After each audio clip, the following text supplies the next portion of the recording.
Let's lay out the process as to why this works, because it's very interesting, the underlying physiology as to what actually makes this happen or makes us get these adaptations. Heat training changes how your muscles use energy. Studies show that it improves fat utilization during sub-maximum exercise. That means it spares precious glycogen for later on in a training session or a race. Mitochondria become more efficient, increasing ATP production and reducing oxidative stress. With more red blood cells, improved plasma volume, and better thermoregulation, you can sustain power for longer, thus delaying fatigue, pushing out that point at which fatigue. Heat adaptation also lowers your core temperature set point.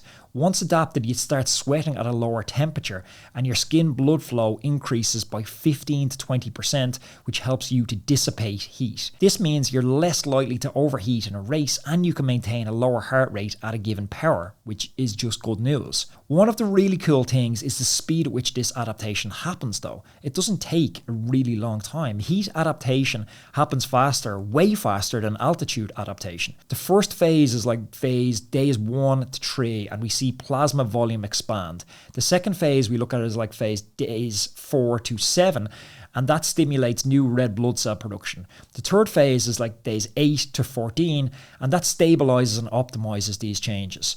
So in 14 days, there is serious adaptations taking place.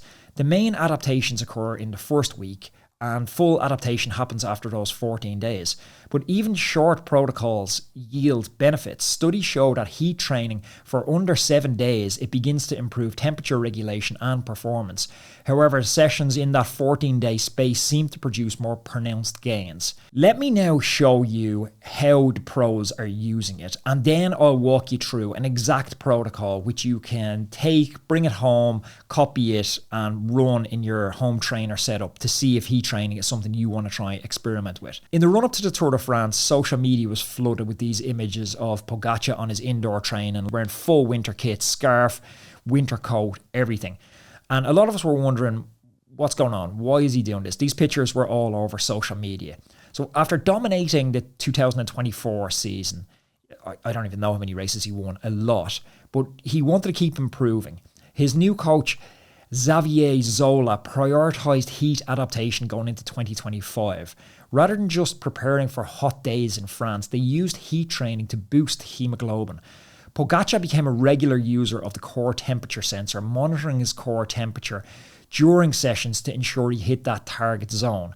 And core temperature, they break it down into zone 1 and zone 2, where you want to keep your core temperature if you're racing for optimal performance. And zone 3, that's in that 38.5 degree, in and around there where all the adaptations seem to happen. That's where you want to be sitting during training sessions. In an interview with Cycling Weekly earlier in the year, Pogačar admitted that he always struggled in extreme heat, but he said that heat training had now become a big thing in cycling. UAE Emirates head physiologist Joran Swart noted 3 heat sessions per week over 6 weeks increases hemoglobin mass by about 4%. That's the same gain you'd expect from about 3 weeks on Mount Tide at around 2,100 metres of altitude. Swart's protocol involves riding indoors on a trainer in a small room without a fan, wearing winter clothing and holding your core temperature at around where I said 38.5 degrees for 30 to 40 minutes using a core device. Jonas Vingegaard also seemed to turn to heat training in the run-up to this year's Tour de France as he tried to dethrone Pogačar.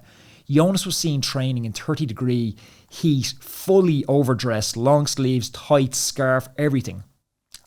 Similar reasons for this. Overdressing forces the body to respond to that thermal stress, leading to the plasma expansion and improved sweat response and reduced heart rate at a given power. I just want to be really clear what we're talking about here. Heat adaptation isn't just about surviving hot stages. It improves aerobic efficiency even in cool weather. In other words, you get fitter in all terrain, in all weather by training in heat. Now, as an Irish person, I couldn't summarise what the pros are doing in the 2025 Tour de France without talking about Ben Healy. It was our first yellow jersey since Stephen Roach in 1987. Ben Healy, just all-round legend, had an unbelievable Tour de France. But EF Education Easy Post, they have one of the most comprehensive heat training protocols out there. In an interview pre-tour, Dr. John Greenwell explained that they test riders in heat chambers to measure sweat rate, sodium loss and core temperature. They then prescribe 2 approaches: active heat training, riding indoors like we talked about, and I'll break down in a second, without a fan, wearing extra layers and raising that core temperature to 38.5 degrees.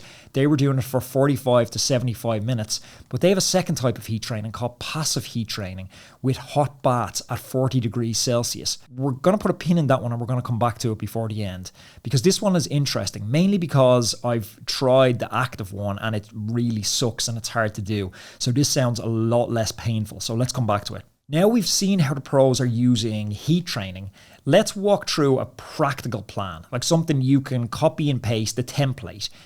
Now, before we dive into this, it must be said that heat training does carry quite a few risks: dehydration, electrolyte imbalance, heat illness, so do proceed cautiously with this.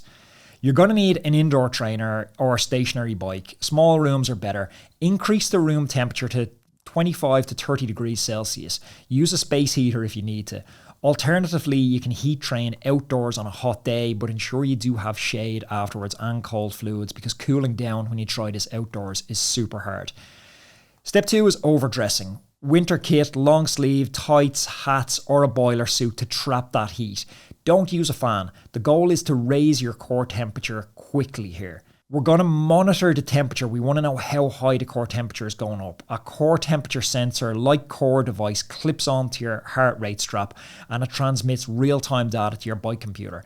If you don't have one, you can use an in-ear thermometer, or if at a push, you could rely on perceived exertion, but I don't really recommend that one. And if you are doing it, err on the side of caution. You're going to need to hydrate during this and have at least 1 litre of room temperature water or electrolyte per hour. Don't use cold fluids because they can blunt the adaptation to the heat training. Use a towel to wipe away sweat, and importantly, weigh yourself before and after the session. Aim to lose no more than 2% of your body weight during a session. Several studies and teams seem to converge on a simple protocol. Raise your core temperature to about 38.5 degrees Celsius and hold it to 30 to 40 minutes. So how I would look to do that, and again, this seems to be a convergence of how a bunch of teams and physiologists are recommending it. Warm up for 5 to 10 minutes, ride at zone 1, easy pace until you start to feel warm. Keep your core temperature device obviously turned on so you know what your core temperature is.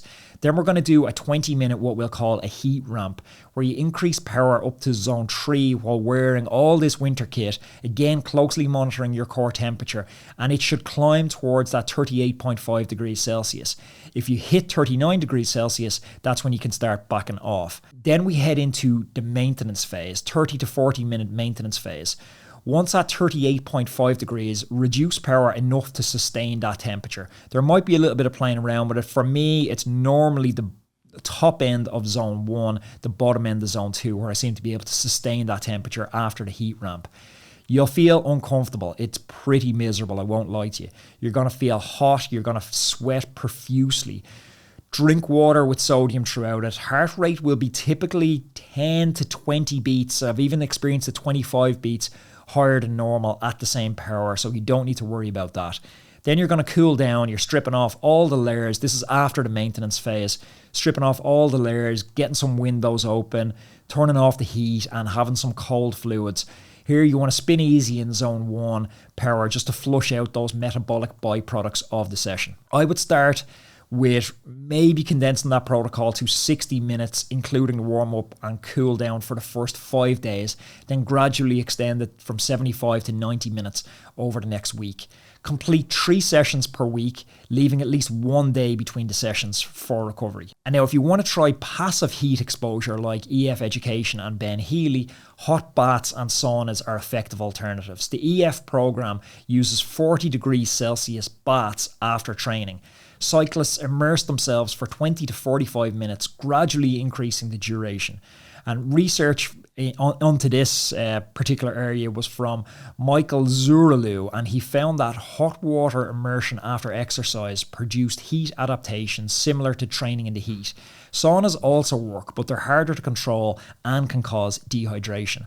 A simple home protocol that you could try for passive heat exposure is to fill a bathtub with water, 40 to 42 degrees Celsius water. So you're going to need a water thermometer for this. Immerse yourself up to the neck. Stay calm because it is pretty warm when you jump into that. Monitor your heart rate. Drink 500 to 750 ml of fluid during it. I would begin with maybe 20 to 25 minutes for the first 3 days, extending 30 to 35 minutes in days 4 to 7, and then aim for 45 minutes by the end of week 2. Perform this 3 to 5 times a week as a substitute, or if you're really feeling daring, as a supplement to active heat training. Roadman, whether you're a weekend warrior or a World Tour rider, the right tools can make all the difference. Enter 4i's Precision 3 Plus Power Meter, the latest innovation from 4i, designed to help you reach peak performance. The Precision 3 Plus Power Meter is a compact yet powerful unit. It weighs just 9 grams and it's packed with features that set it apart, including integration with Apple's Find My network, giving you the peace of mind by letting you track your power meter wherever it is. Plus, you've got up to 800 hours of battery life. We all know that accuracy is key, and 4i's delivers a groundbreaking plus or minus 1% accuracy thanks to their unique 3D strain gauge technology. For those seeking even more data, the Precision 3 Plus Pro Power Meter offers dual-sided power meter metrics, giving you detailed insights into pedaling efficiency, torque effectiveness, and left-right balance. 4i's offers versatile product options to suit your needs. Choose from ride-ready power meters with pre-installed units on Shimano cranks, or up for factory-installed power meter where you send in your crankset for a custom installation.